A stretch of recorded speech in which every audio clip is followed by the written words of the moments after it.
ក្រសួងពាណិជ្ជកម្មបានធ្វើសេចក្តីជូនដំណឹងស្តីពីតម្លៃលក់រាយប្រេងឥន្ធនៈនៅតាមស្ថានីយ៍នាថ្ងៃទី21ខែមីនាឆ្នាំ2025ឲ្យជ្រាបថា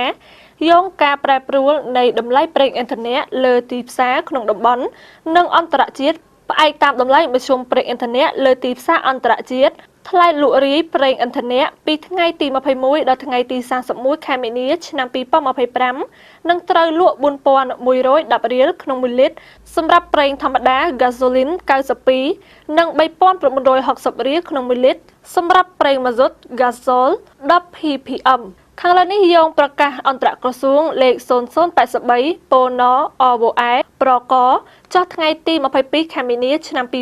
2022របស់ក្រសួងសេដ្ឋកិច្ចនិងហិរញ្ញវត្ថុក្រសួងពាណិជ្ជកម្មនិងក្រសួងរ៉ែ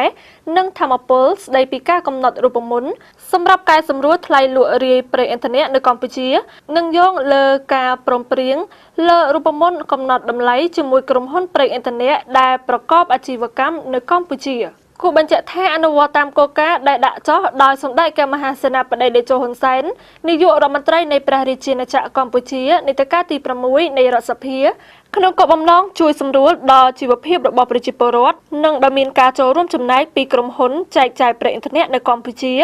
សម្ដេចមហាបវរធិបតីហ៊ុនម៉ាណែតនាយករដ្ឋមន្ត្រីនៃព្រះរាជាណាចក្រកម្ពុជានីតិកាលទី7នៃរដ្ឋសភាបានអនុញ្ញាតឲ្យបន្តបញ្ចុះតម្លៃលក់រាយប្រេងឥន្ធនៈនៅកម្ពុជាចំនួន6កណ្ដកសញ្ញា5សេនដុល្លារក្នុង1លីត្រដូច្នេះថ្លៃលក់រាយប្រេងឥន្ធនៈសម្រាប់អនុវត្តចាប់ពីថ្ងៃទី21ដល់ថ្ងៃទី31ខែមីនាឆ្នាំ2025គឺត្រូវលក់ 3,850 រៀលក្នុង1លីត្រសម្រាប់ប្រេងសាំងធម្មតា Gasoline 92 និង 3,700 រៀលក្នុង1លីត្រសម្រាប់ប្រេងម៉ាស៊ូត Gasol 10 ppm ដែលជាតម្លៃថេរដូចនឹងការធ្វើបច្ចុប្បន្នភាពកាលថ្ងៃទី11ខែមីនាកន្លងមក